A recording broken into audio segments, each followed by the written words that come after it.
I'll come back to your venture thing first, but I first would like to focus on the politics in Bihar. So of course, Bihar. And those who have better command and knowledge will be better bridges for the world as it comes together. We are stunned by the sheer size of economy. So India is a $3 trillion economy. There are states which are fabulously wealthy, like Andhra Pradesh and Bangalore and Karnataka and Tamil Nadu. It's a diverse state, and that diversity is there in its polity also. It's there in the society, the population.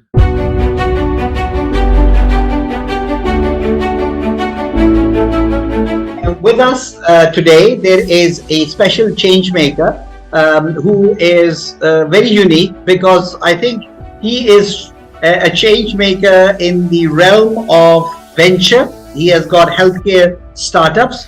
He is a change maker in the realm of social change.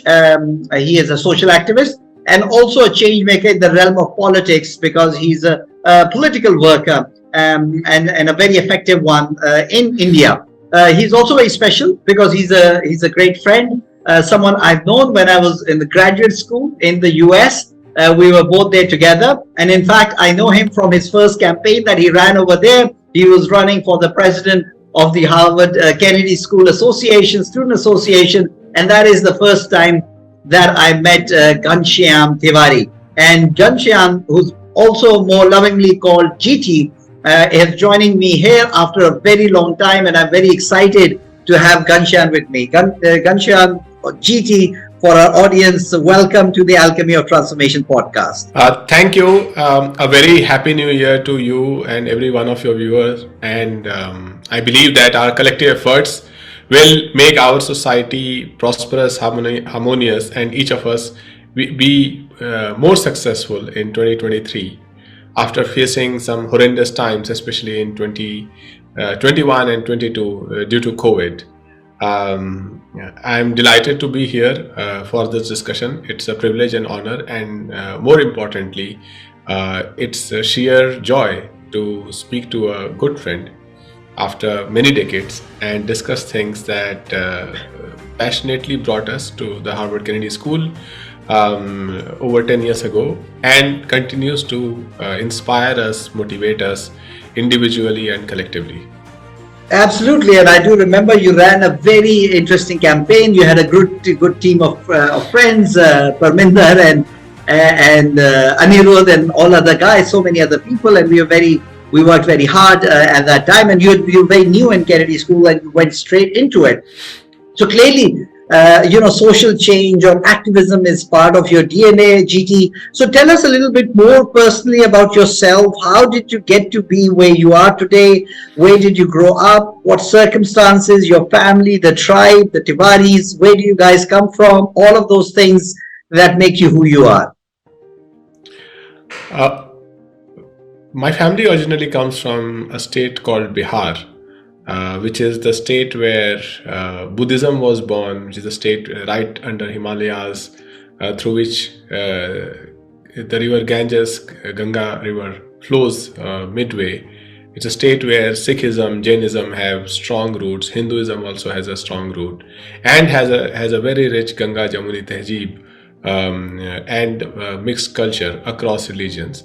I grew up traveling across the country because of the transferable job of my father, and my mother served as a temporary teacher in teaching Hindi during those times. So I studied in schools, government schools during this time. But living across the country in different states gave me a very, very rich experience of people across the country, and gave me the ability that still continues to look at people as people, not bounded by their language, religion, region, and other things that they have through their culture.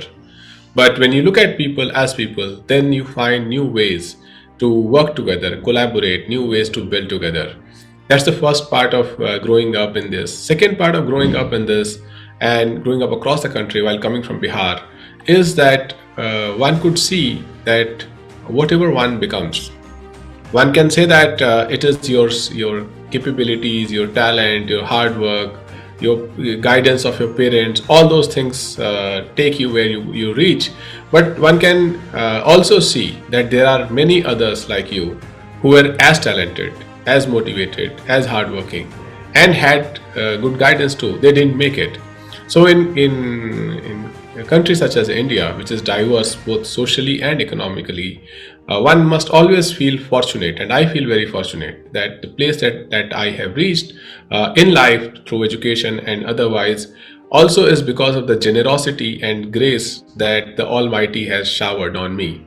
It is not entirely my own making. So staying humble about what you are able to achieve is an essential part of going forward towards what you aspire to achieve. The third part of growing up in these places is that while many parts of society are divided, or the society itself is organized based on the labor or the trade of the person that you see around. And often it is unfortunate that people are respected as per the trade. It seems that people will give different respect to a rickshawala compared to a carwala. But when you live in places, especially because of transferable jobs and in colonies, where people are not distinguished by their trades, they are treated equal no matter what their trade is. That there is dignity of labor and there is equality. That is a beautiful experience. So growing up in those times, I lived this beautiful experience, and that shaped the way I look at equality. Equality is not based on the language, religion, region you come from. It is not based on the trade that you are doing. We are all created equal as human beings, endowed by nature. And if we carry that frame, then it is easy both to respect one another and work with one another. So these are the three things that became a defining part of my growing up across the country. A final thing that became a defining part was that the places I lived, people were tremendously honest. They had a great trust in one another. And this inspired me for the rest of my life, that integrity is not something that you can trade with the accomplishments and education that you achieve. Integrity is something which is within you, and it is not tradable. So to see firsthand as a child people living with integrity at different stages of their career has been an inspiring part of my growing up, and it has motivated me to pursue tracks in my current journey, both as a entrepreneur, as an engineer, as a politician, as a person focused on social change. And fantastic, and it'd be interesting to, because I think your father was in the Air Force. Is that correct? Yes, so you are what we call in Pakistan a cantonment kid or a Fauji brat. And my father was also in the military. So I've also experienced that lifestyle, but I have less so because I was the youngest of my siblings. So by the time I was I was born, and soon afterwards my elder sisters, they were in high school and metric or FSC, and so my mother basically stayed mostly in one city, which is the city of Rawalpindi. But otherwise, this experience of going from one station to the next, and my family have moved from Kohat to Lahore to Peshawar to Islamabad to Karachi, and you see virtually the entirety of the country.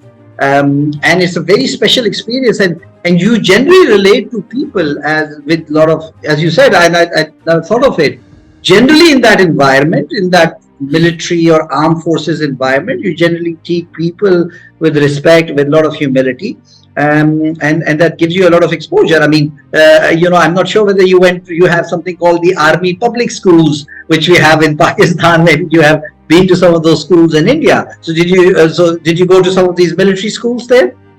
We have Kendriya Vidyalayas. So also in Air Force, there are different ranks. My father served as an airman, which is a non-officer rank. So as you get transferred, you basically move with your entire family or 3 or 4 trunks.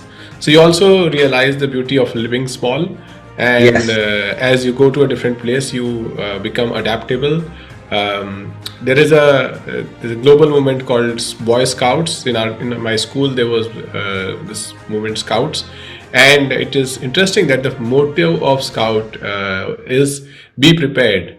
And in some way, that motto serves well in life, that, if you are mentally prepared for what is likely to come in front of you, and you are light, you are not carrying too much baggage of or too much air of who you are, what you carry, what is your wealth, right? And just focus on what is in front of you and how you can make it a better situation. I think that also came part and parcel of growing up in these places, going to Kendriya Vidyalayas, and participating in a movement like Scouts. No, and I think there are a lot of spiritual and life lessons in what you're saying, and in the sense of carrying lightweight and not being, taking the burden of the past with you from one place to the next, and being light on that. And I do remember we used to have a typical metallic kind of banducha or baksas, which is very typical of such. We used to move around in that. So very lots of similar, in a way, experiences. And I'm going to ask you, is that India of humility, of judging people for who they are rather than the titles? This is a big issue. I definitely find a lot of people in these days do judge you by the title and don't judge you by who you are and your capabilities and your integrity. And if you are hold a big seat, kursi, and if you have a big title, then people respect you, and suddenly you don't have it, then you come all the way down. So I think we'll talk a little bit more about that later. And so tell me about your journey from being a kid in these growing up in the cantonments and in that environment to going to university, and then further going across. You went to Kellogg, and you also went to the Kennedy School. So how was that journey, and what was the role of your parents in shaping your values, in shaping the kind of mission and the person that you've become? Well, growing up, and crisscrossing the country, and also spending time in my village in summer vacation. These were the days in the world when, as a middle class, when there is vacation, you go to the village. You don't go to these hotshot places where you can send pictures on your Facebook, etc. that you are holidaying. Holidaying was going back to your roots. Like Ooty, like we remember in Indian movies used to be Mount Abu and Ooty. So you didn't go there. So most people will ride a train, go back to their village. Bihar is very hot in summer. And get used to that life for a couple of months when the schools open again. And in the process, somewhere I became very inspired with the idea that we should be able to do more for the people around us. That that we are fortunate to live a life where we have the kind of clothes that we need in a season. We are able to travel. We are able to get food on the table every day without thinking, right? A good food. And in general, life has come with some endowment, and in that thought continued to inspire me when and as I looked around, so many people who did not have the same, that became almost like a mission statement for my career, and that inspired me to imagine a career as a child that I would want to take. That said, the typical move in India from a middle class setup is you go and acquire professional education, and you compete in these very, very competitive tests to make it out among the few who get selected. So I got selected in an engineering program, which is a national program, and from 1997 to 2001 I completed electrical engineering from National Institute of Technology, Surathkal. It is on the western coast of India, right under Goa.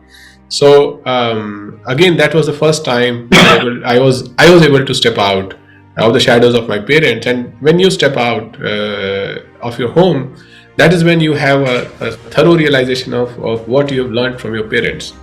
That is when you realize that how your values come into play when you are beginning to make choices of your own as a boy turning into an adult. And whether, for example, how much money do you want to spend? How will you tell your parents whether you scored good marks, bad marks, right? If you are faced with an uncomfortable situation, how are you going to deal with it, right? What ambition that you will carry? All those things come into play, and the judgments that you are making in those formative years are in some way based on value system, often coming from your parents. So from that perspective, the spirit of working hard, staying true to the cause, staying honest, keeping it simple, these are things that I learned in my home. And again, not judge your own life and other people's life based on the materials that they carry or the brands that they wear, etc. So that was the part of growing up. As I graduated from the National Institute of Technology, I joined a company called Texas Instruments, which is based out of Bangalore. The company manufactures chips globally, and those chips are there everywhere around us, including our mobile phones. And that was my first experience joining a company that is cutting edge, is multinational, global, has people in India, in USA, multiple places in Bay Area, and learning about how talent is placed across the world was an eye opener, and that basically opened the world to me. That there are people across the world who can work together using internet and computers, collaborate and build products that can serve the entire world. Soon after, a couple of years later, I joined a company called Intel Technologies that manufactures microprocessors. And the next four and a half years, I was working at Intel as a microprocessor engineer. But as I said, that my heart was set towards pursuing something that can create large-scale social change. And that motivated me to look at things which are beyond technology.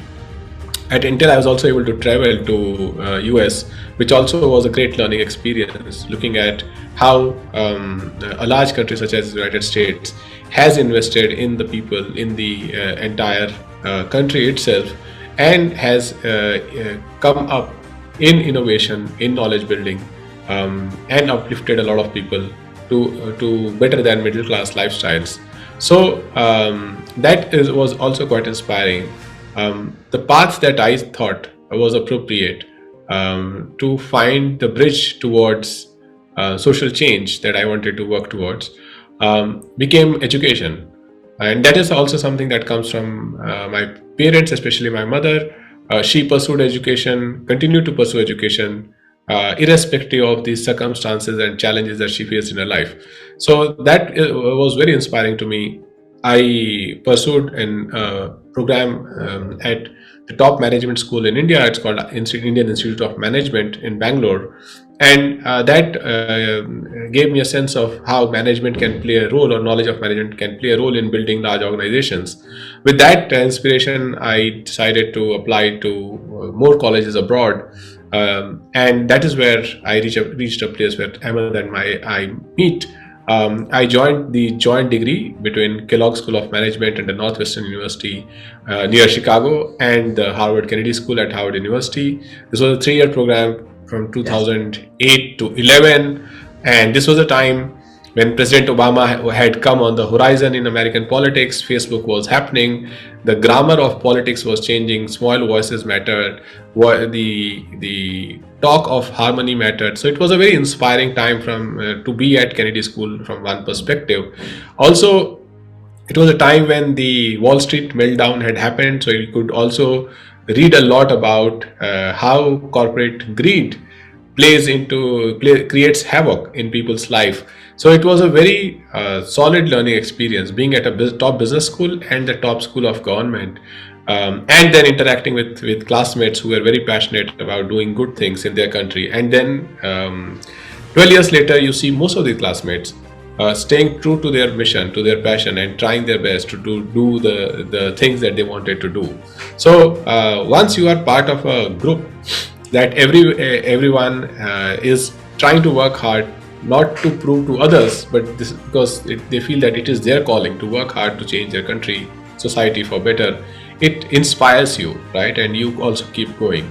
The junoon in you, gets strengthened.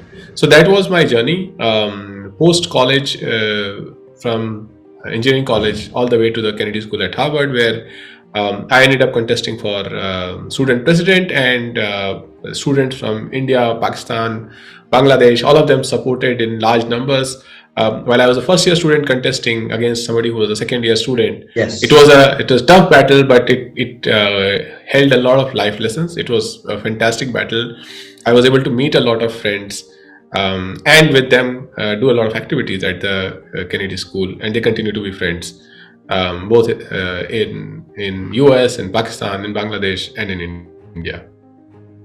No, I do remember the 2008-2009. There was a debate between Harvard Business School and Harvard Kennedy School students, and at the end of the debate, what the Kennedy School students gave a check of $1 trillion, and they said this is from the alumni of the Kennedy School to the alumni of the business school. Of course, the Harvard Business School alumni were people at the banks who had created the financial crisis, and most of the alumni of Kennedy School were working in the government who would basically bail them out. So it was a joke, and I think a well placed joke about what had happened. And I think yes, it was a transformative time. I think for everyone. I think coming to Kennedy School was a great experience. Going to Kellogg, which is a top marketing MBA program in the world, must have been an interesting experience. Like, what were the 2-3 things or key takeaways when you came and you studied in the US? And presumably the best education in the world. What did you learn from it? What are the key takeaways, and kind of what is the gap between what you've seen in India, that even top in India, and what you have seen in the US, and what you see in the US? But before, I also want you, for the benefit of the audience, please tell us about these entrance exams that you sit in, which are legendary, and how many people sit in those exams, and how many people actually get positions. I was just recently seeing that, for IITs, there are 10,000 positions, but there are about 3 million people who apply for it currently. But do tell us about those entrance tests and how do they go about it? I think for audience in the rest of the world, these numbers are phenomenal. Sure. India follows a system where you have to do 12 years of school education. In that 12 years from grade 1 to grade 12, in the final 2 years, you choose a stream, a discipline for yourself. Students who choose science are often motivated to focus on 2 disciplines. One is either they want to become doctors, so they want to take biology and pursue medical science, MBBS, or they want to be engineers, and those students often take mathematics. And then there is commerce, arts. So if you think about numbers in India, roughly 35 million kids are born every year. 3.5 crore kids are born every year. And of 35 million, more than 1 crore kids graduate from school, class 12th. So there is a dropout, and the dropout is more significant towards girls. That is changing with every passing year as more and more children start school education early and continue on the path through efforts of government and civil society. But that aside, at current rate, around 10 million or 1 crore kids are ready to join college every year. Now, we do not have a system anywhere in the world that can generate 1 crore jobs or 10 million jobs every year. It is not easy, right? It's a large number. So as a result, there's going to be competition. And when you are when you have input at this scale, the competition is likely to be very objective. And from that aspect, it may appear mindless, but it is going to be very objective, because that creates a sense of fairness for people. So as a result, the more attractive careers, which people think will give them a greater possibility of success, which is, for example, becoming a doctor or becoming an engineer, the students write exams after grade 12 towards this. For engineering, the exam is called Joint Entrance Examination, JEE, and between 10 lakhs to 12 or 14 lakh kids write this exam year, depending on the year. And in engineering, because there are a large number of streams and the field itself has taken off as so much technology has come into play, so the number of seats are also there, are large. So of the 10-12 lakh students who are writing the exam, easily 3 or 4 lakhs get to join colleges that are anywhere between great, such as IIT, to good and average. In contrast, when you look at MBBS, roughly 20 lakh students are going to write the same exam or similar exam to become doctors. And in that, 50-60,000 students have a shot at becoming MBBS from government medical colleges, which is fairly low cost. And then there are other colleges that are private medical colleges that are a little more expensive, and dental colleges. So even at that scale of the 20 lakh students, barely 80,000 students make it. So there is a good 19 lakh 20,000 students that will be there next year who will have to find alternate path. But even between engineering and medical, what we have covered is only 32 lakh students of the 1 crore who are joining colleges. It is not that other pathways don't exist. They will join disciplines in basic sciences, fundamental sciences. They'll join disciplines in commerce, arts. But this is the scale of competition that you see across the country, or the new generation sees across the country. Very interesting. Private medical school. So it's a similar situation as in Pakistan. Of course, your numbers are much bigger. Medicine is highly competitive. There's a huge dropout rate. And I think we'll talk a little bit more about it, because we'll find out that some of your venture in healthcare is about using how do all of these 19 lakh very talented all of kids and graduates who want to go into becoming medicine, how can they be deployed better? But going back onto your experience, so how was your experience? So what were the key takeaways from your experience at Kellogg and Kennedy School? What did you learn from being part of the best education anywhere in the world? What did you learn from that, and how do you compare with whatever is the best is available in our part of the world, and where is the gap, and how can we improve it? So one of the things that strikes you immediately when you study, let's say, at a top business school is just like people there are stunned by the sheer number of people that are there in India.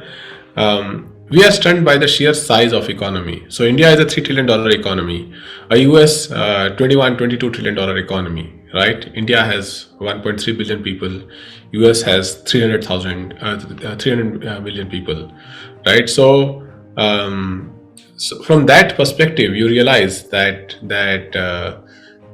a very large economy is looking to produce its next generation of engineers, businessmen through their academic institutions in a very systematic manner.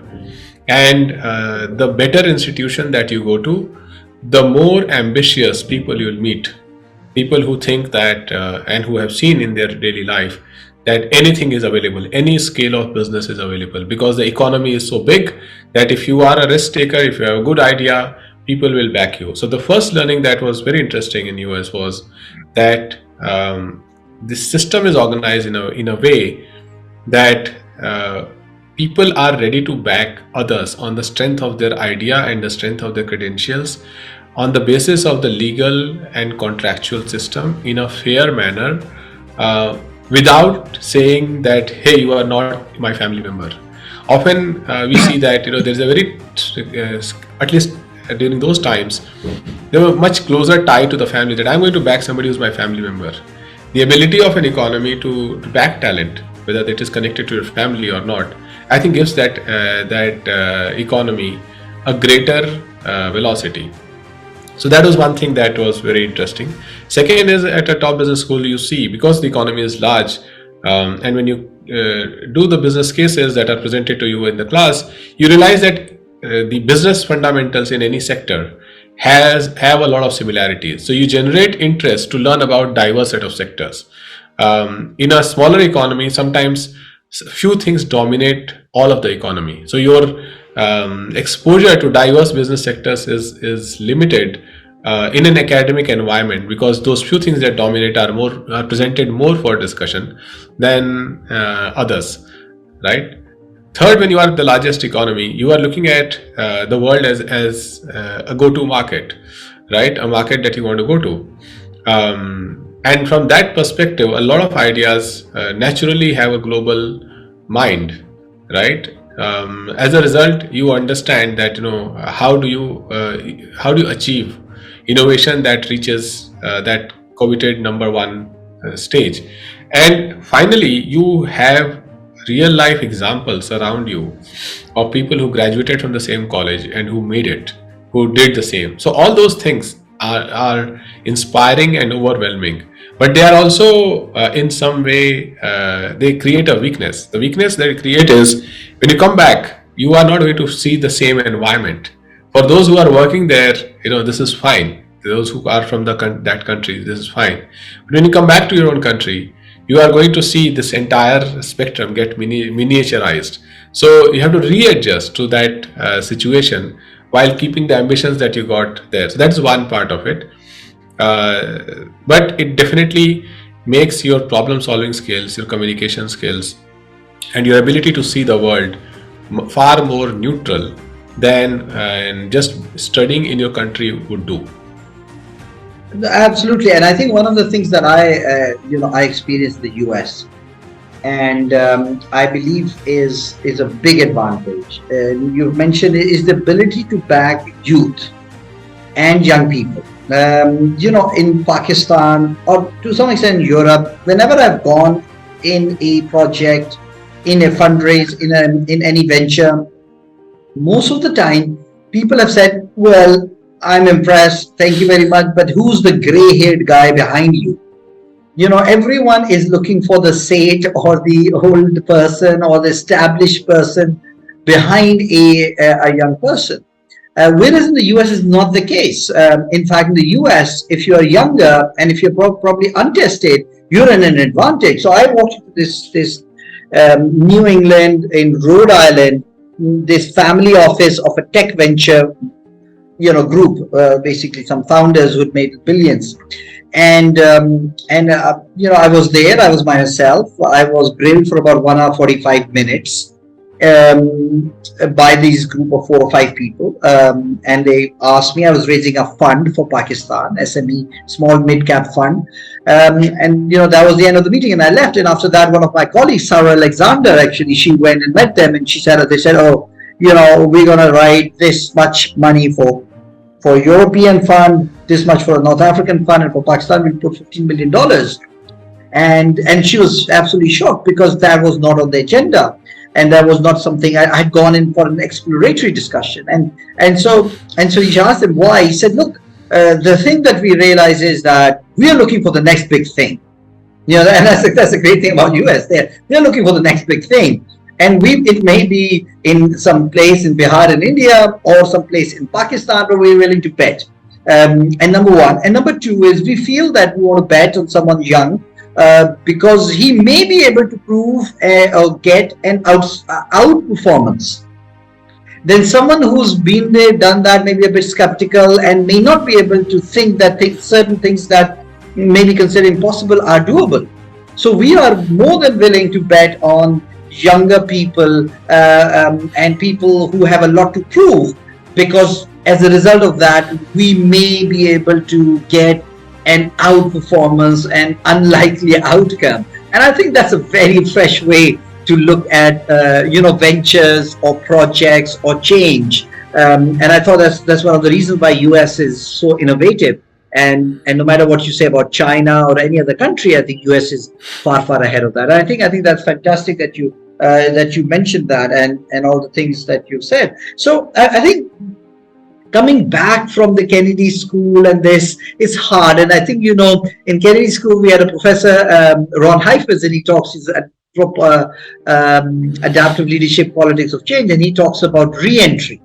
Is that how do you re-enter a system once you've been in the US, you've had an exposure? How do you come back into your organizations, into your communities, into your families? So how was the re-entry for you back into Bihar, back into India once you'd done that? And another question is that why didn't you stay back for a couple of years? There are lots of tech founders in India, that's also in the US, who do very well, and then they go back. We were the other day we were talking about I think Ashish Dhawan of Caste Capital, now Central Square Foundation, He was there in America for a while, and then he came back to India. So why not that path? The one, and number two is, how was your re-entry back into India? Well, I think the two are related. So what happened was, between this 3-year joint degree, I spent one summer at McKinsey in Atlanta working on a healthcare project. And the next summer I was thinking what could be a good idea to work on. That was the time when I was at the Kennedy School. And Bihar, which is my home state, was up for election.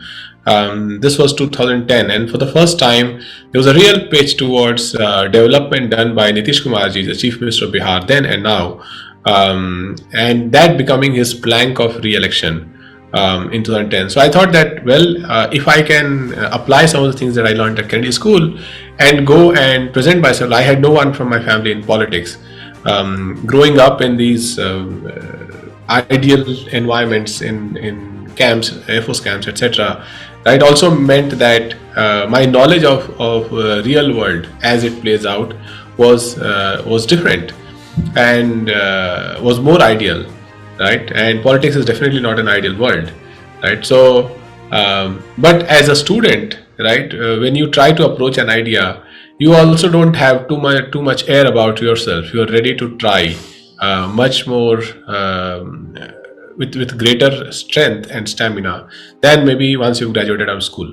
Yeah. So as a student, I approached his party in Bihar that, look, there is a internship time frame. Bihar is going to go through an election that time. I want to work on a campaign for the state, focus on the development that your government has done. And so the first time in India, a state such as Bihar was getting a proposal from a so-called Harvard student to build a team, work on campaign, etc., etc. And I had some scholarship money, so I thought that I'll dedicate it towards that. So thankfully, he agreed to allow me to volunteer my services.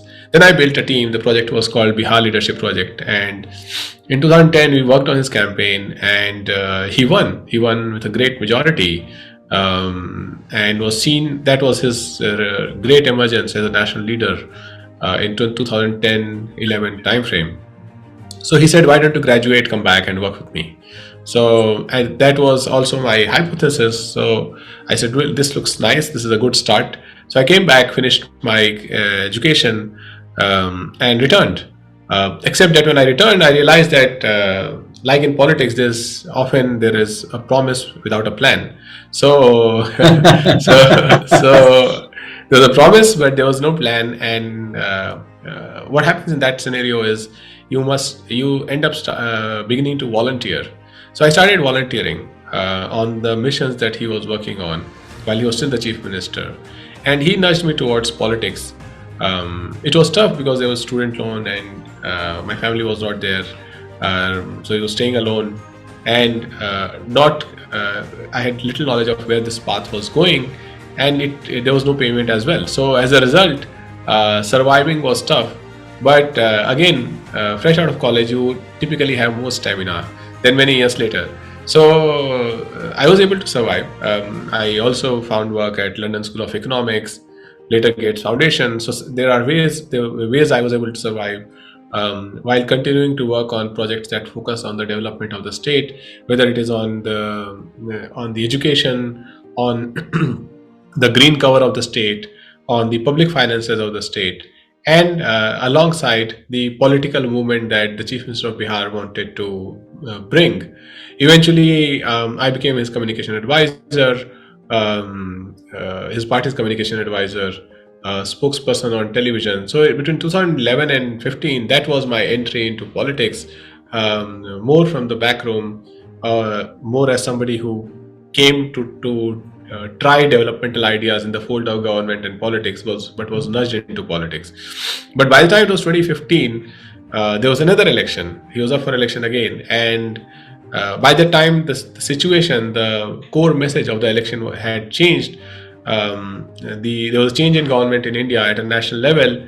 Incidentally, I visited Pakistan in 2014 in February around Holi time for a conference that was done by London School of Economics in Punjab, in Lahore. Growth Center, International Growth Center. I think, right? yes. And we had met there at, if you remember, yes, in that visit, yes. right? And I think I also one of the speakers at that conference was the now Prime Minister of Pakistan, Yes. Mr. Shehbaz Sharif. So that was a very, very interesting experience. But coming back to what I was doing by 2015 and when Bihar elections happened, I decided to take a break from politics because I was beginning to see diminishing results of the work that I was doing. There was just too much narration, too much oratory that was going on rather than on-ground change. So that was when I decided that simple political activity does not bring change. One has to also build one's own instruments towards change making. And that motivated me to come back to Delhi and start an education company that focused on high school education. And I gave you the numbers. So there's always a lot to work on. Also, the numbers that I gave about the children, most students are from low middle class and poor families. So as a result, if one could build something which enable students from low middle class or poor families to get good education and sitting at home from good faculty, then that could be game changing. So that became the motivation of my company, which is called Good at Technologies. And we built a network of teachers, high school teachers who can teach well, recorded their videos and started offering it online. Just when we started, the Supreme Court in India announced the exam called NEET for MBBS admissions that basically brought together all the different exams that were happening. So our platform is called neetprep.com, and that helps students prepare. Now around 4 lakh students join our platform every year, and there are videos, tests, and a variety of low-cost ways by which they prepare. So at the time I decided to come back and join this, I gave a full stop to politics. There was no politics in focus. And that is when the ability to think about ventures, go back to all the education that I've had from engineering to MBA to Kennedy School, all of that came together to help us. I'll come back to your venture thing first, but I first would like to focus on the politics in Bihar. Of course, Bihar is, a lot of seats. Someone said that UP and Bihar together, if you have to win the central elections, you have to win those states. Bihar is also, for a very long time, a very poorly managed state. Of course, you remember, you mentioned it that in most likelihood, the Gautam Buddha got his enlightenment under a tree in the state of Bihar, and of course for the Muslims, of course Sher Shah Suri and other people were also in the state. So it has a state that has seen a glorious past. But the present definitely is left a lot to be desired. By the way, one of the most popular politicians, Indian politicians in Pakistan is the politician from Bihar, your former Chief Minister Lalu Prasad Yadav. And I think he's popular because of the fact that he's secular and, in a sense, quite inclusive. But also he makes these one-liners which are very, very hilarious, but also very, very very insightful. So, there's a very famous saying by the Lalu Yadav that, somebody asked him, what is your politics? And he said, our politics is neither rightist nor leftist, we are opportunists. So, it was a breath of fresh air, but he has come to Pakistan quite a few times. And he was very popular. Certainly, Nitish Kumar was a different chief minister, and under his tenure, Bihar has done much better as compared to the previous one. So tell us a little bit more about him. Also, how much because also I know that in India there is considered something called the Bimaru state, which are there are states which are fabulously wealthy, like Andhra Pradesh and Bangalore and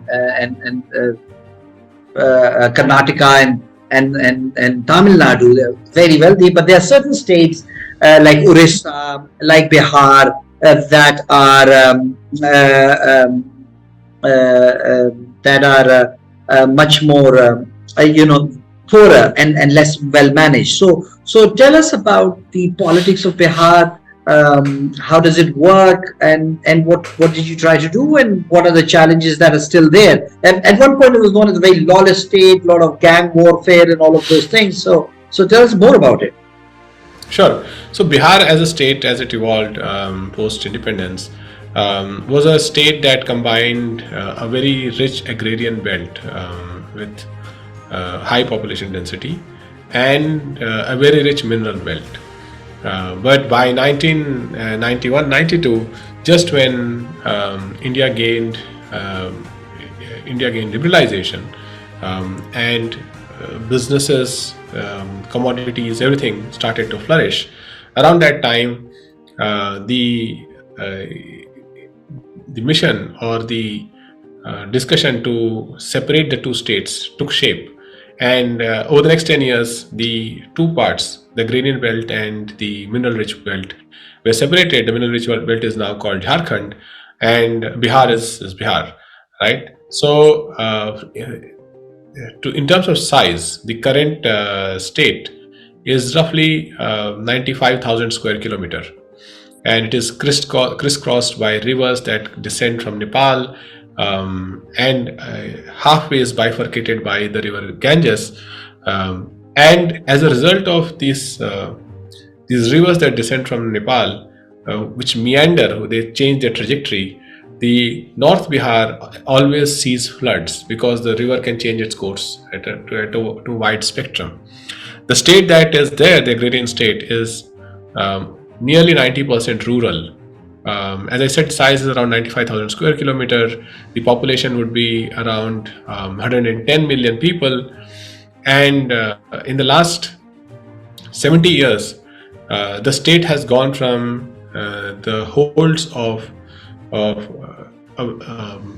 strong caste and feudal model of hold on the people to a social justice model, which is primarily which has emerged from the battles of Lalu Prasad Yadav ji, Nitish Kumar ji, and leaders of that era, who focused on what is seen as or shared as Lohiya's vision and ideology, which is that there has to be a proportionate representation in corridors of power based on the caste creed of people, those who belong to the more disadvantaged sections. Scheduled caste, what do you call the scheduled caste? Or backward caste, yeah. Right? They must have the representation in the legislature and in social, economic stages and institutions proportionate to their numbers. Second, that once that representation emerges, automatically discriminations will reduce, economic power will come, and as a result, society will become more equal. And that is enshrined in the constitution by Dr. Ambedkar also. Mm-hmm. So Bihar is a very, very political state. There's always this transfer of power, assets, resources continue to happen towards social justice, constituents of social justice. The political narrative is also dominated by that, and as a result, the first phase of this power transfer was chaotic, very chaotic, and that was under Lalu Prasad Yadav ji. That is the phase there where people speak about higher level of lawlessness in the state, because there was almost a system. The system was helping this transfer of power as the poor and the downtrodden were becoming stronger, if not richer. Right? They were stronger because they were more assertive, and those who were more assertive and unequal in the past had to also face equal power from the other side. And the state helped. So as a result, that sometimes it led to a greater level of lawlessness and crime. That said, where the state stands right now is it remains the poorest state in India, facing floods every year due to the Himalayan rivers, dependent largely on agriculture and labor workforce. So as a result, there's a large amount of migration that happens out of Bihar, but it's a very rich agrarian land. So as a result, people get the grains from a nutrition perspective. It's very dense in terms of population, and every human development index tells you a story of what hasn't happened and should happen, whether it is health, whether it is education, whether it is any other aspect that you would want to income, etc. In terms of just the sheer numbers, as I said that this population is around 110 million. Of that, roughly, as per the last census, 37 million, maybe more, are children under age of 14. And a little larger number will be people between 15 to 35 million. So the state has a large young population. 1 in 3 people are under 35. Sorry, 2 in 3 people are under 35. And as a result, the demand for better education, sources of income is very high, and so is poverty. So that is where the state is caught. The state definitely has to continue to be very, very inventive towards how to uplift the people of the state. And then tell us about Janata Dal United, the political party of Nitish Kumar ji, and how did it come about? Of course, Janata Dal is known, but through the early incarnations in 1970s, 80s, and 90s. Of course, Janata Dal held the central premiership of India for a while in 1990s. So tell us more about the Janata Dal story in Bihar. The Janata Parivar basically emerges from the ideas of socialism, which focus on increasing the representation of backwards and Dalits, and looking at society not from a plain statement that everyone is equal, but from the real fact-based statement that are people equal? Are they equally represented? Are women equally represented? Are minorities equally represented? So the ethos are there in writings of Dr. Ram Manohar Lohia. We draw inspiration from the father of the nation, Mahatma Gandhi. We draw inspiration from Dr. Bhim Rao Ambedkar, who wrote our constitution. And as a result, leaders in the past have challenged the society towards this equality. But over a period of time, like all other movements, the movements break into or fractures into multiple segments, and those segments become different parties under different leaders. And at one point in time, that fracture led to Samajwadi Party, which is the party that I am currently associated with. And on the other hand, it led to Mr. Lalu Prasad Yadav's party, where Laluji and Nitishji were in the same party. The party is called Rashtriya Janata Dal, but later differences emerged between the two leaders, and Mr. Nitish Kumar decided to float his own party, which was called Samta Party, which eventually merged into Janata Dal United, which was run by another leader.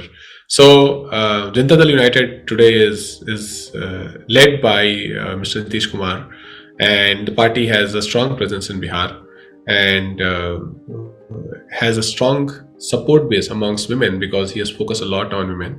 One of the things that often makes headlines these days is his very strong policies against liquor and use of liquor, production of liquor in the state. So it is banned in Bihar, and it is his policy. He's been very open and aggressive about stating that how this is a social evil and it must be stopped by the government. That aside, the party itself has more than 15 members of parliament now. Bihar sends 40 members of parliament in the 545 Lok Sabha seats that we have in India. 40 members. It has a substantial number. Currently, Janata Dal United is in alliance with RJD, which is now run by Sri Lalu Prasad Yadavji's son, Tejasvi, who is the Deputy Chief Minister of Bihar. So the politics is still rooted on the ideas of socialism. However, as times change, as resources becomes more scarce and population continues to grow, there is tremendous opportunity in the state, especially with government, to innovate and to figure out how the large number of people who are poor can be uplifted out of poverty, can be provided better health and education, and how with the existing resources they can give more people a life of dignity. No, excellent. And I think the Janata Dal is a very interesting movement across India, because of course it has its roots in more secular and socialist. Whilst you have on the east side, you have the CPI, the Congress Party of India, but it is somewhere in the heartlands of both in the UP and in Bihar and in central states. It has become more popular at times and less at other times, but it has played a very pivotal role. Of course, I'm sure the VP Singh and Deviga, there different parts of there have been some national leaders that have emerged out of it. So coming out of this and seeing some of the things in Bihar, was it a sense of frustration or the fact that took you away from politics in Bihar, or was it the fact that you felt that you could have done better use of your time and have been more impactful in another way? What was the decision? It's not easy. I think coming from walking across Charles River and then going back into Bihar into politics is not easy, particularly trying to make a living on the side. So that meant a lot of commitment. So the fact that you left that and then you went the venture route or the enterprise route meant that there were certain conclusions you drew about what you were doing and how impactful you were or how much impact you would have. So tell us a little bit more about that decision and what led you to it. Well, the most important aspect was the realization that simply being around government is not enough. You must have ideas, solutions, real ways by which you can bring about a change in people's life. And that requires... That's a fantastic conclusion. And I think a lot of times people think that just the way to get a position of authority is the way to bring about change, and a lot of theory of both Hafiz and Gans tells you that is not the only way you can bring about change. Please go ahead. So it is important that if you see yourself as a change maker, then you must have more instruments to work with rather than just the instruments of bureaucracy and polity. And that motivated me to take a step back from politics and explore these other instruments that in some way our global education also helps, because when you want to build a venture, you require capital, you can tap friends, you require ideas, you want to build teams, and often your credentials coming from professional background helps you attract capital, build teams, and also gives you confidence to try different things. Right. That said, my journey into venture was not a journey that just focused on venture alone. In 2017, the Chief Minister of Uttar Pradesh, then Mr. Akhilesh Yadav, he had seen my work, he had known my work, and over a period of time we had interacted as he had been Chief Minister. His team invited me to become their national spokesperson. So it was a step back into politics a couple of years later. As I started appearing on television as a national spokesperson of Samajwadi Party. But that is a more television kind of role in participating in communication of party, discussing issues at national level. And it allowed me enough time to keep building my venture.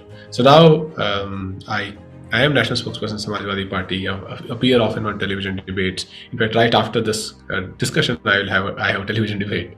So that is on one end, and I continue to build different types of venture. Basically, I focus. Tell us about your ventures and tell us a lot of detail about your ventures. They're very interesting, particularly NEET prep and others that you're building, and your idea about non-doctor career progressions and all of those things. Right.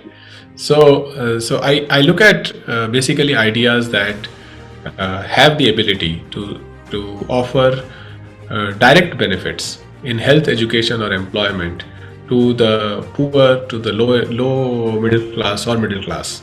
That is the theme of ideas that I try to pursue. NEET Prep offers the low cost video classes of high quality to children across the country, and often coming from middle class and lower middle class strata of society.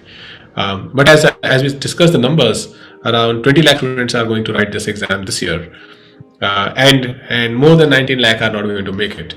So I'm looking at how the lakhs of students come to our platform, how we can guide them towards alternate careers in healthcare.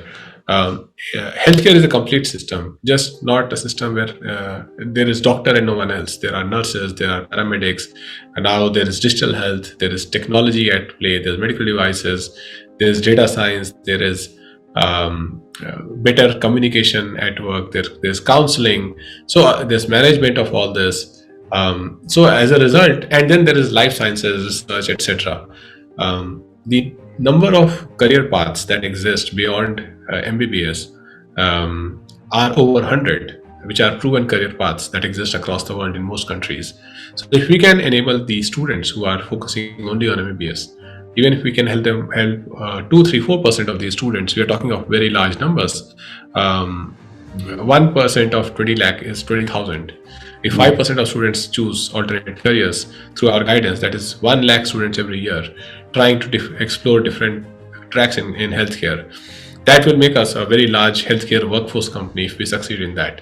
So that is my next venture. It is called Health Force Academy, that focuses on helping students who have at a young age decided to be in healthcare, find good colleges in India or outside, and then helping them further find employment in those healthcare fields. So we are building a technology platform for it. We will have coaches who will guide students towards those career tracks, who are practicing those career tracks, and also have partnerships with companies in those career tracks. And if you look at the world around us, let's say United Kingdom or US, you will see doctors and nurses and medical technicians from India, Bangladesh, Pakistan, Sri Lanka, Philippines, across the world basically, and Africa, working shoulder to shoulder, right, in these countries. So there are enough places across the world where people who have talent and determination, they can both get education and good training to strengthen the healthcare system in their own country and also to make a living in the other country. So that is the focus of that vision. I think in our culture, I don't know whether India is the same, but definitely in Pakistan, I think there's overemphasis on being a doctor because there's too much of glamour and too much of prestige associated with it. If you go to America and other places, the nurses or the very skilled nurses get paid even $100,000 a year, and they're highly sought after. My family has a lot of doctors in there, and they're saying that particularly post-COVID, the nurses have become in very high demand, or alternative physiotherapists and others, home healthcare workers, health coaches, and so they have lots of very productive, very lucrative career paths that people should consider and not be doctors. And certainly this is some area that I'm also working on in Pakistan, because you need 4.2 million nurses globally. There's a shortage in the world, so that's a great place to fill, and perhaps we can do something across South Asia. So most of the human export is just India only or Pakistan only or Bangladesh only. So if you can offer a bit more, and I think that could be very, very successful. Also, if you look at the fact that social media is come into play, where people can change the perception of the society. In many places, people think that being the doctor is the ultimate thing. But if there is a nurse or a technician who's popular on social media, sharing knowledge, sharing information, they can change the perception and become a role model for youngsters who will follow their track and join those careers. So I think there are more levers that are there now to guide, motivate the younger generation to choose these careers. And definitely, thinking beyond national boundaries and thinking about a collective on how what can we do to be a talent magnet and talent enabler in healthcare could be a fairly big thing. There's another venture that I am helping, is called She, which is which focuses on girls who are non-graduates, helps them find jobs and find trainings. Then there is one called Angrezi.com that focuses on children who are in grade 2 to grade 8, especially in lower income groups, to learn English at their own pace. So again, the idea is education, health, employment. Look at technology, see what it can do to the people in changing their lives, and I think make that idea scale, sustain, and also make it politically powerful. That the role of a politician should not just be making lofty speeches and getting results from taxpayers' money, right? And using power. The role of the politician has to be to emerge as a greater public entrepreneur, to create greater resources, bring people together as team, and solve for problems that have not been solved for. No, absolutely, and I think a lot of times when we people think that, of course, government is the best way, and to go forward. And I lived abroad for 19 years, and then I came back to Pakistan, and I worked in impact and public-private partnership space as well as private ventures. And I do believe that the biggest way to scale is through the bureaucracy. A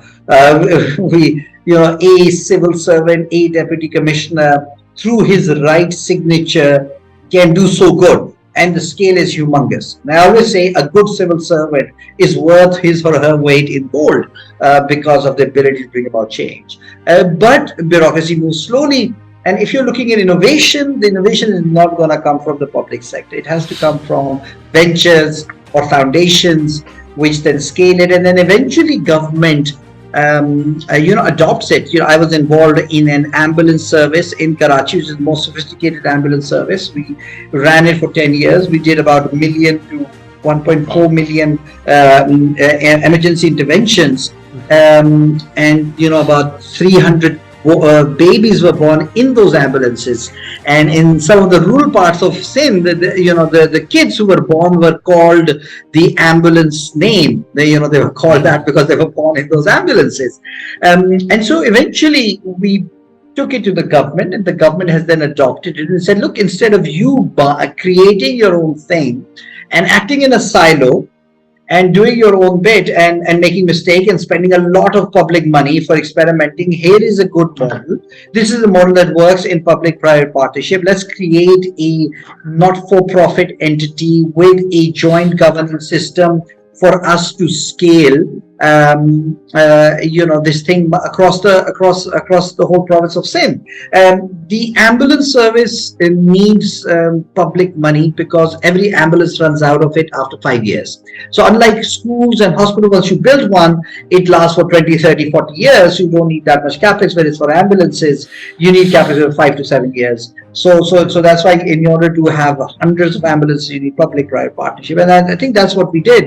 And that's why, there is this innovation that happened in a private foundation, and then that got to scale, and you start talk about social change at scale, and then it is adopted by the government to speed up and to really magnify the impact. And I think that is the way forward for development, for impact. Yes, absolutely. I think that the government by itself, right, can scale things, but those who are motivated to bring about change, right, have an opportunity to demonstrate, just like you did at a large scale, right, what is it that the government can adopt and scale better, right, to take those seeds that you and I could plant and then raise in as saplings and plants and eventually become a small tree, and take that to the government rather than take the seeds to the government. Yes. I think the private entrepreneurs who want to serve society have a greater responsibility to demonstrate many successful ideas and then work hand in hand with civil society or government to see some of those ideas scale, right? So the generation of ideas for public good is also a responsibility, a citizen's responsibility. And those of us who are, again, fortunate to have better education, better resources, and greater motivation must take that responsibility. So what is the future of your venture? What is the next 5 years? How you planned it? I mean, if you're raising so many if you're building and seeding so many ventures, and then you have the national spokesperson, clearly there must be more than one GT around to do all of that work. This cannot be done in 24 hours. So what about the future of your ventures? And then we'll go into the politics of UP, which is incidentally very interesting because, of course, we have a huge population in Pakistan who actually migrated from UP. Please. Well, I think at one level, you continue to build the ventures and make it more professional organizations. Except NEET Prep, that now is 6 years old. The other ventures are at a much more infant stage, and they have their own founders. The one that, as I look at Health Force Academy, that is the one that is going to take most of my attention to build that, and that is going to build on the foundation of NEET Prep, because NEET Prep is able to attract students. So there is one focus there, which is Health Force Academy.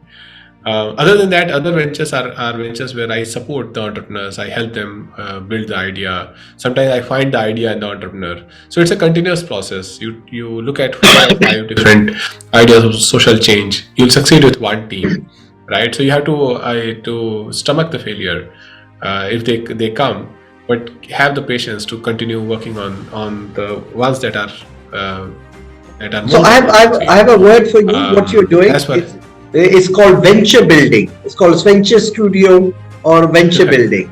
So that's right. It's like a venture capital, right, where you put in the money, and venture building is where either you yourself, you build a team, but you are a bit more hands-on than a venture capital. That is a financier, but you are a mentor. Right. You play a certain role, maybe a strategy role, maybe business. I think that's what you're doing, and you're seeding up these companies with different founders. And so you are in essence a venture builder, which is in essence of building things. Right. And then with respect to politics has its uncertainty. So when the opportunity comes, unless your business is politics. Well, I think if you want to be that kind of a politician, then of course politics is business. But of course, if you choose not to be like that, if your politics is service, then of course it's highly volatile. Right. So from my lens, I think one has to wait for the opportunity where you can serve in a position that matters. Mm-hmm. And currently that opportunity is not on the horizon. So that gives me some more time to work towards the venture. When the next Uttar Pradesh election, for example, is in 2027, right? So that would be one time when that could be there. India also has a national elections in 2024, and we will see how the politics plays out. If there's a greater participation in the national government of my party, then I may also find more roles towards the government. But right now I'm not holding my breath for it. I'm just on a daily basis trying to build these new ideas and try to see where they go. So interesting that you are a part of Samajwadi Party in India. So tell us a bit more about your role in it and the politics of UP. UP, of course, is a place where the Gandhi family and a lot of others contest elections. Of course, it's a hotbed of politics historically also. But currently in India, the Rai Bareli constituency is very, very famous. And you also contest the elections. So tell us a bit more about Samajwadi Party. And of course, historically, there has been the contest between the Mulayam Singh Yadav and Mayawati. And what is the difference in politics of the two? And now you've got the BJP, the Yogi, who is the chief minister of UP. So that's completely changed. So give us your views of your own experience, your own trajectory, and what's happening now, what's going to happen in the future. Well, to give you a sense, Uttar Pradesh is the most populous and also the largest state in India.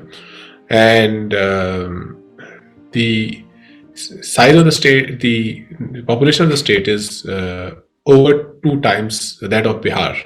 So roughly 220 million people, 230 million people are in Uttar Pradesh.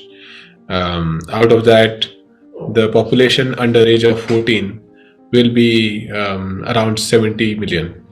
Wow. The state is 25% urban and 75% rural, very well crisscrossed by canals, roads, and basic infrastructure is extensive. Alongside, the state also has very rich business belt, which adjoins Delhi on one end, and very strong rural belt, which adjoins Bihar on the other, right? And is also on the foothills of Himalayas. Just So when Noida and Ghaziabad that are right, next to, right. yes. So it's a diverse state, and that diversity is there in its polity also. It's there in the society. The population is spread out amongst Hindus, Muslims, within the religions. There are different castes that are dominant in different parts of the state. There are Sikhs also in the state. So the diversity in population also creates different aspects of politics. For example, the fulcrum or the key axis in politics has been in the past the social justice movement. So as Congress party ruled Uttar Pradesh, because India's first Prime Minister Jawaharlal Nehru ji, his hometown is Allahabad, so which is in Uttar Pradesh. Now the place is called Prayagraj, right? So that is Allahabad is where his ancestral home is there. So Gandhi family has always drawn their strength and presence from Uttar Pradesh. Now in constituencies such as Raebareli and Amethi. But over a period of time, by the time it was mid-80s, the social justice movement that focused on upliftment and equal place in polity of the backward castes and of Dalits took center stage. Also, these castes had greater numbers in terms of their constituents, and led by Mulayam Singh Yadav ji and his extensive work and travel across Uttar Pradesh, he was able to build momentum, political support among the backwards. Simultaneously, there was a rise of another party that is called Bahujan Samaj Party (BSP), that rose on the strength of their work among the scheduled castes, Dalits, and as a result, Dalits, who constitute nearly 20% of the state population, backwards, who constitute nearly 50% of the state population, and then there is Muslims and upper caste. So it created four dominant political parties in the state. One was Congress, that was strengthened by its legacy over the state, which was rapidly depleting by the time it was 80s. Then was BJP, which was strengthened by its very polarized view on things with respect to Hindu-Muslim amity in the state, and issues of religious and historical importance in the state. So the rise of BJP created a strong constituency of Hindu voters that who would see history as a unfairness dealt to them, and as a result link that to the civilizational history of India and demand greater share and power. The third is Bahujan Samaj Party, which is the party that was strengthened by their work among Dalits, the scheduled castes, and from time to time built alliances with other constituents. And the fourth is Samajwadi Party, which gained strength in the 1990s, and eventually Mr. Mulayam Singh Yadav, who's no more now, he passed away in October last year. He became Chief Minister thrice of Uttar Pradesh in the post 1990. So these were the four dominant political forces in the state. But over a period of time, Congress diminished, and the battle of politics became anchored between BJP, BSP, and SP. SP, yes. In the What was the reason for Congress's decline? What happened?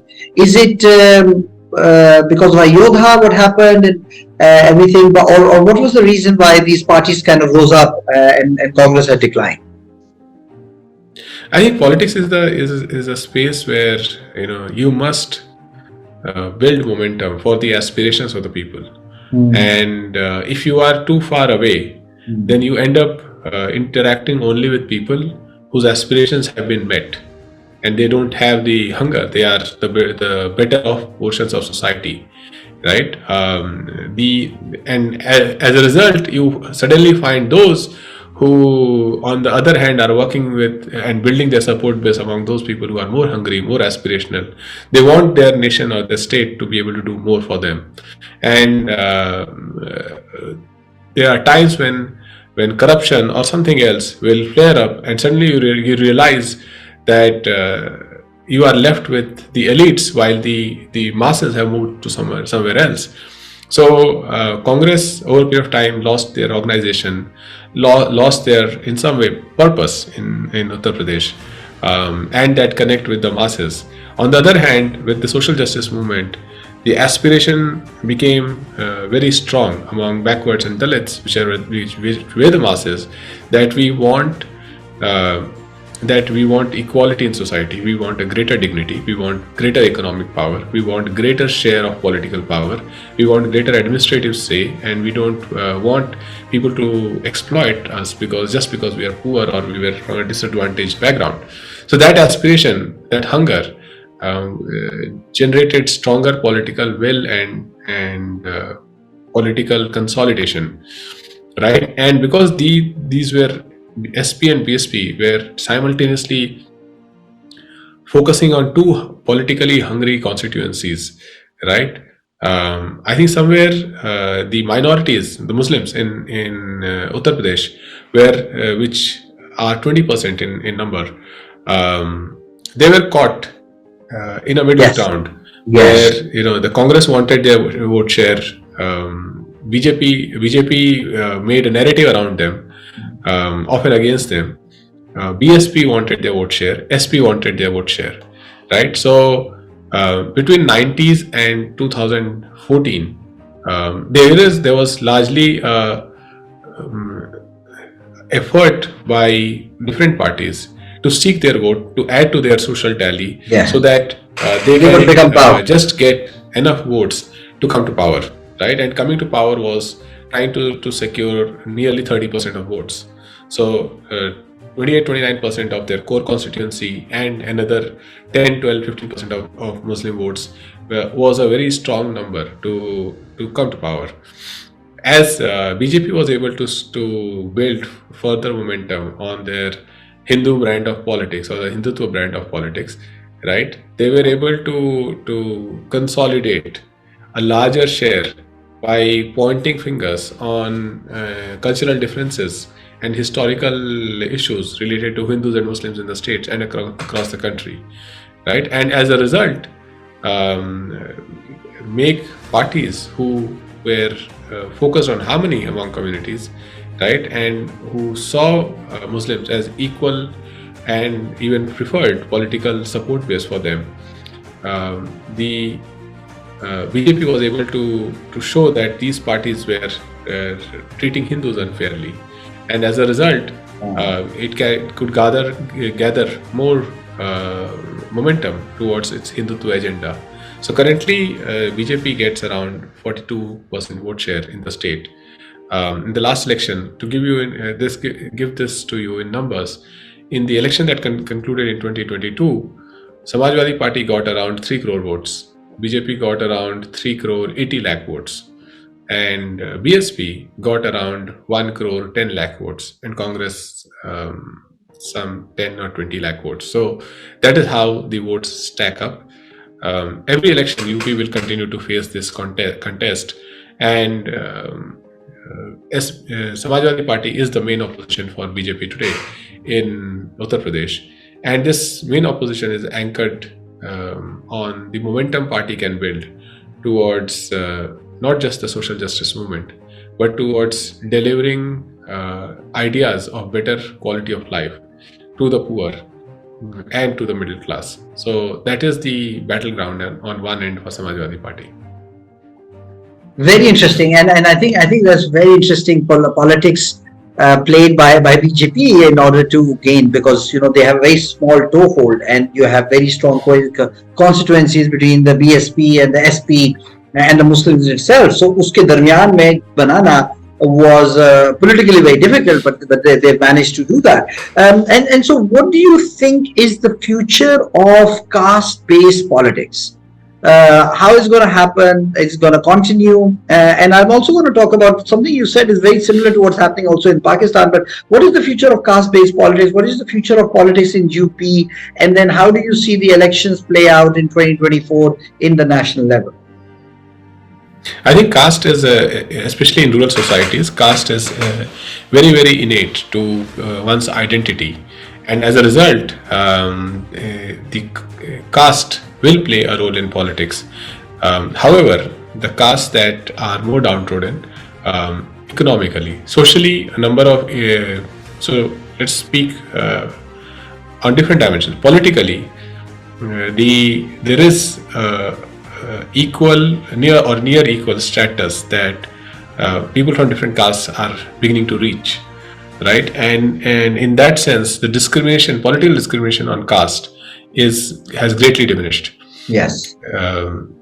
The social discrimination continues, and economic discrimination is the highest, because whatever we are, right, as an individual, are from economic standpoint, are a mix of what we create and what we get in legacy. And those who are from upper caste are people who got more in legacy in terms of assets, resources, education, and other things. And as a result, economically, they are still at a better footing, right?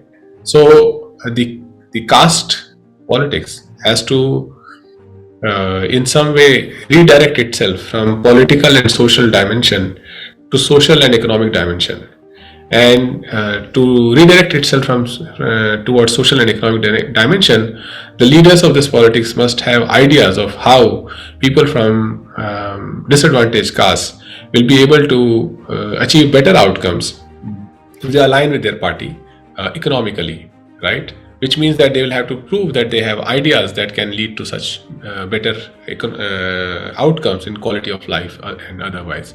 So that is a challenge, right? But it's a challenge that is built, that demands greater innovation and knowledge, rather than greater divisiveness in society, right? So that is one. And I think overall, when we look at politics of harmony, center-left, right? And then we see center-right, which is the politics of pride, jingoism, sometimes conflicts, right? I think it's center-left anywhere in the world that must depend on greater sourcing of knowledge and innovation, because unless their core mission of equality is now mixed well with economic growth that they can achieve through greater knowledge and innovation, right? They will struggle to compete with the right, which can easily draw its narrative, its message from jingoism. So I think, and one thing I wanted to ask you is, what is the impact of urbanization? How quickly India is urbanizing on politics? Because an urbanized Dalit or an urbanized other scheduled, other backward caste is different from the one who lives in the rural area. Because urbanization creates an identity. I live in Karachi. Karachi is a hotspot of different ethnicities, but a Pathan from Karachi is very different from a Pathan who lives in the rural northwest frontier province. These are more inclusive. They are generally more intermarriages between different ethnicities and all of those things. And generally, these urban voters do not vote in the same way as they would vote in a rural area. So that's one element of it. And how does the Aam Aadmi Party, the rise of the phenomenon of Aam Aadmi Party play into it? And would it impact, parties like the Samajwadi Party and the BSP in terms of being more egalitarian, more kind of upwardly social mobile, and in a way an alternative inclusive political platform? What is your view on that? I think urbanization creates a greater incentive for people to look at economic dimensions of politics. So in any big city, the difference between haves and have-nots are far more contrasting than in a village. And as a result, if there's a political party that focuses on have-nots and says that, look, I can't make your home larger, but I can ensure that the Sarkari school, the government school near your home works well. I can ensure that the primary health center near your home works well, right? So at the economic status that you have, the quality of life will start improving. I can ensure that you pay less for electricity and you pay less for water, right? And if possible, if I can ensure that you're not troubled by law enforcement agents and others, then you start gathering people's vote, because urban life is built on efficiency, quality of life, right? And those who can guarantee that better governance have that edge. But urbanization is a slow phenomenon. I think in places where economic growth happens, urbanization can be fast phenomenon. Economic growth happens at a fast pace. So I think there will be limited impact of urbanization that is going to be there. The politics still, especially in the Hindi heartland in India, is anchored on rural areas. So great. So I think with that, I think the last parting thoughts, I think I'll ask from you about your own future, what you plan to do, what are your hopes or aspirations for both yourself, for Bihar, for UP, for India. But I'd also like to add that I think it's fascinating what you talked about, aspirations, the hunger for aspirational population. And I think the same phenomenon happened. We had similar dynastic parties in Pakistan who basically got into their own circle, as you said, you end up just being with people who have had their aspirations met, i.e. elites. One of the political parties had a very good development model. The development model was built on building roads and physical infrastructure, and they forgot that actually people had moved on from 1990s and early 2000s. People were aspirational. People wanted to be better for themselves and their families and be upwardly social mobile. And so that's where PTI, Imran Khan's party, has taken a lot of votes away from younger population to say that, that's physical infrastructure. We want better governance, we want better lifestyle, health, public services, and that's why is that not being provided. So I think the very similar phenomenon is happening. I think our politics in terms of dynasty is more ingrained. I think we are about 10 years behind. But I think the decline of the dynasties that has happened in India, I think Pakistan will face that. I think with that has been, let us know your parting thoughts and those things, and what is your hopes and aspirations for Bihar, but also UP and politics in India, and for yourself for the next 5 to 10 years. Well, I think as you enter 40s, right, you see life almost like a rainbow. You see different colors, and you know that all the colors matter far more than, say, in 20s and 30s, when you can focus on one color or another. So I think I'm 43, and the things that are now as milestones and goals for me is, one is to continue to work on this mission that one can bring about large-scale change through innovation, politics and governance together, and by delivering solutions to people rather than just orating about it or speaking about it. That is one. So as the opportunities emerge, I want to be one of the few politicians in India who has consistently worked on health and education and employment for people in terms of solutions. That's one. Second is that the world is becoming more and more knowledge driven, and those who have better command and knowledge will be better bridges for the world as it comes together. It is easy for fake news and propaganda to create conflicts in the world, but it requires a greater amount of scholarship and knowledge alongside thought leadership to bring the world together. So my second thought is to be more active, speak to classmates from Kennedy School and other places to eventually be better bridges for the world around us. And the third is to not get so consumed by your ambitions that you stop living the normal life. So that is essential in politics.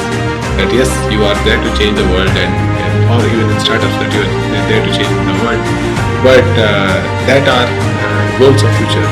On day-to-day basis, you have to keep your humor alive. You have to keep your health going, and you have to do the simple things right to make progress and be available to friends and youngsters who can use your help, guidance, advice.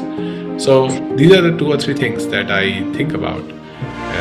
Finally, there's one thing that I find very rewarding, that if you can work with past friends, you can support their ambitions in any way, right? Be available to them when they need your advice or they need a talk with you. That is very, very joyful and heartening. So I hope that in do all this, that also happens from time to time. You certainly helped in my podcast, and of course that has been one mission that is accomplished. Tick mark. So I think it has been a fascinating discussion with my old friend Buddy, and it's great to catch up with him again. We were there in Kennedy School 2010, 2011, I think at that time. And of course, since then, Ghanshyam or GT has been up to a lot in India. And I think we in Pakistan, but everywhere else, I think we are very pleased that there are people like GT who are pushing for inclusive politics, social justice in India, and there are similar politicians in Pakistan pushing for it. But I think the best message that we got from this podcast and from this young innovator is that sometimes we get hooked up on titles, that if I don't get a ministership or a position, then I can't bring about change in my society or in my country. But I think what GT has shown is that titles are of course held, but you can be an entrepreneur, you can be a founder, you can bring about social change through your own ventures. And it is at the confluence of politics, innovation, entrepreneurship and governance that you can bring about social change at scale.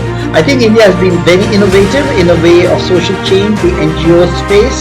And I think in politics, I think to politicians, young politicians, aspiring politicians like GT, I think India will innovate also in politics, and hopefully we can have more political to political dialogue and discussion to learn from each other between India and Pakistan. So I think that is a very fascinating session of Alchemy of Transformation podcast about bringing about social change as a young person in a big country like India with millions and millions of people, and to bring about transforming lives. And those lessons are not only applicable for different states in India, but they are very much applicable to what is happening in Pakistan. Thank you very much, GD. Thank you very much for your time and what you have shared with our audience. And we'd hope to catch up with you again, more focusing on the future of 2024 elections, and then the 2027 election, of what's going to happen. We will be watching that very intently. Thank you very much for joining us. Thank you for your time, and thank you for your attention.